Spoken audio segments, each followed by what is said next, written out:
So this is my first GRIN, even though GRIN has been happening for many, many years in the last decade in this region. But what I intend to bring is often not an interesting thing around conservation people, plantations, monocultures.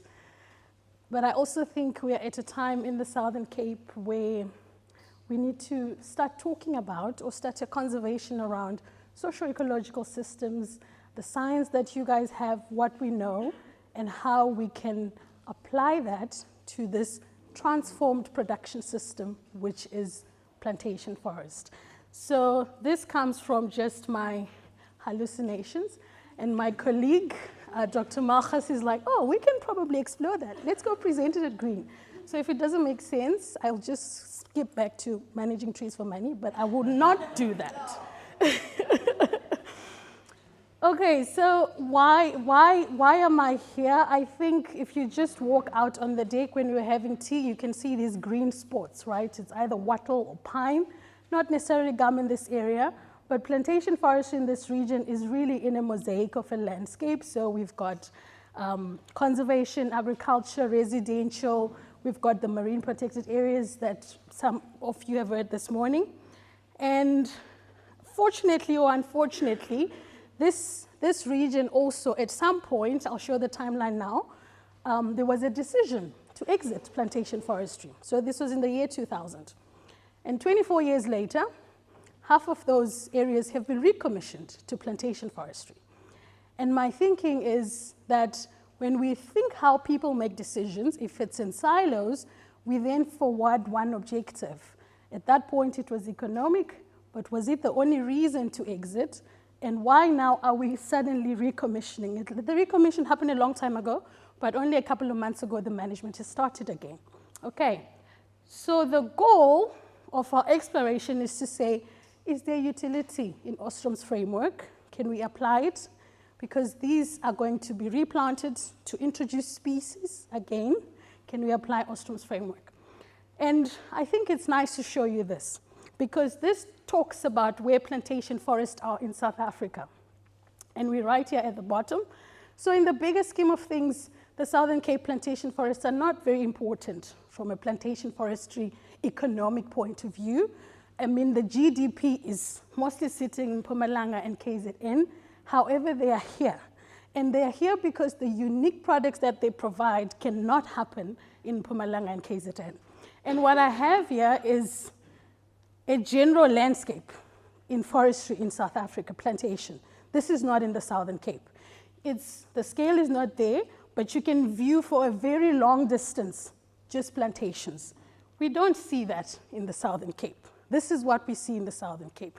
You've got a blotch of plantations somewhere there.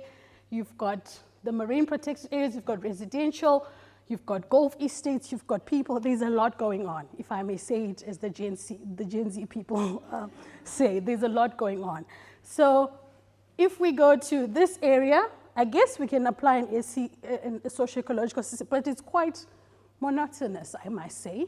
But here, it's not necessarily so. And that's the rationale behind it.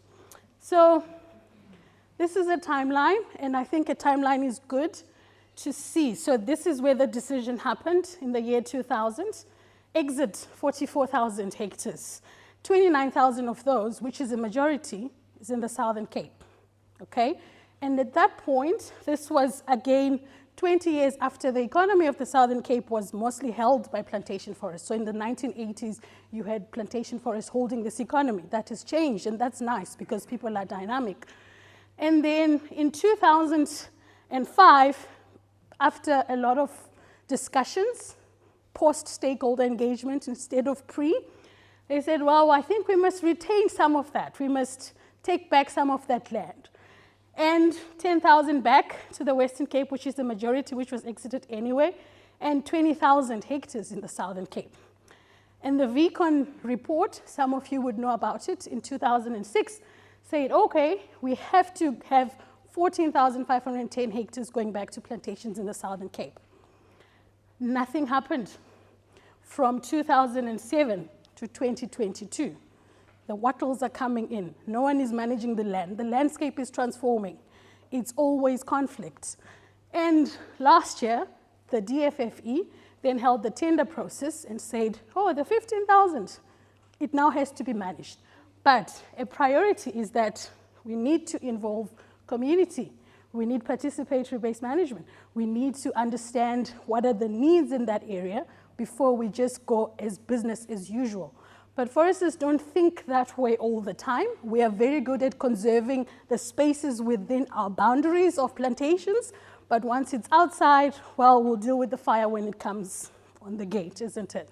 So what is required now, at least in this region where this 15,000 hectares is coming back, is to say we need a new management model. We need a new forest management planning model. And for me, that forest management planning model should or can, or we can maybe answer it together. Can it include the socio-ecological systems component? Because at the end of the day, when you say community, who are the community? Who are the stakeholders? When we think the products that will come out of the Southern Cape, what do those products look like? And at the moment, the bioeconomy is a buzzword. The circular economy is a buzzword. Most of you would prefer to have a recyclable bottle compared to a plastic one. That is something that would come from plantation forest. The Southern Cape is also the only one that can do a product like poles, which is very much used in the wine industry, who are coming away from metal to go back to wood. So the social drivers are there, but the management model has always only looked at economic. Okay, and just a point is to say, when I say economic, some of you might think, what do you mean? It's really linked back to the growth rates. So the Southern Cape growth rates are the lowest plantation-wise, 8 cubic meters per year. But that might not be profitable if you're in KZN for pulp, where we are just dumping everything and milling it together. But it could be profitable here, where we are getting into a more, I say, sophisticated wood economy or biomass economy that can come from these managed systems. So again, that's a suggestion. And the reason why we think so is because it is quite relevant for these multifaceted systems like we see in the Southern Cape. And some of you would know this Ostrom's framework, which speaks 4 things. It's hectares, it's units, and then it's also the governance systems, and at the end of the day, it's also the resource systems. The governance system, which is at the top, the national one, from this perspective, has mandated community participation, has mandated conservation, has mandated all these other multifaceted objectives to be met at the same time while ensuring productivity within the region. So the key focus areas as we see it, this is something that we will now work on probably with causal loop diagrams like what my previous presenter said, but it's very much still ecology, still social, still economic. And that's not to say the plantation forest industry has never looked at this. They actually work with what we call the triple bottom line, which is to ensure that we always have the positive most impacts on these 3 things, at least. But it's a sliding scale thing. It's a linear thing. And the social ecological system framework is not necessarily linear, but it's holistic. It brings everything into perspective compared to just saying, well, those are the ecological impacts, but you know what? Let's choose economy now. Let's make the decision as a function of economy. Okay, so the key components would be, in this case, I've got better slides showing this, how we see it, where the resource systems are, is obviously the plantation forest is a resource system, but we now not only consider that part, we also consider the water system, we also consider the neighboring indigenous forest or the natural forest. We also consider, for example, the farming or the agriculture area, as well as the residency. So where we would afforest just for the purpose of getting more than 8 cubic meters per hectare per year, we can think, what else? And most of you like to cycle in the plantation industry because the trails are better, isn't it? What else can we benefit and not just value the one thing that is timber that made us exit and cause economic collapse for that time when we did that? The units obviously is the production, but I say ecosystem services, I've already mentioned that. And we've got the actors being forestry companies, government bodies, local communities.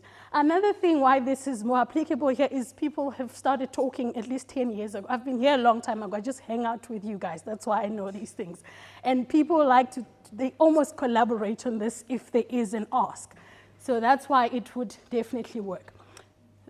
Another issue is obviously with the governance, it's just not national, but in general, there's very high regulation of production systems, especially production forestry systems.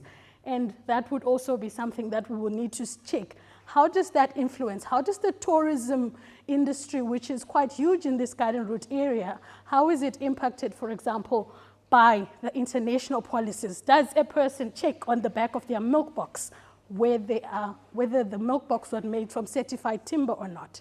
So exploring all that in more depth and maybe positioning the land is recommissioned, but how do we make it a sustainable socio-ecological system?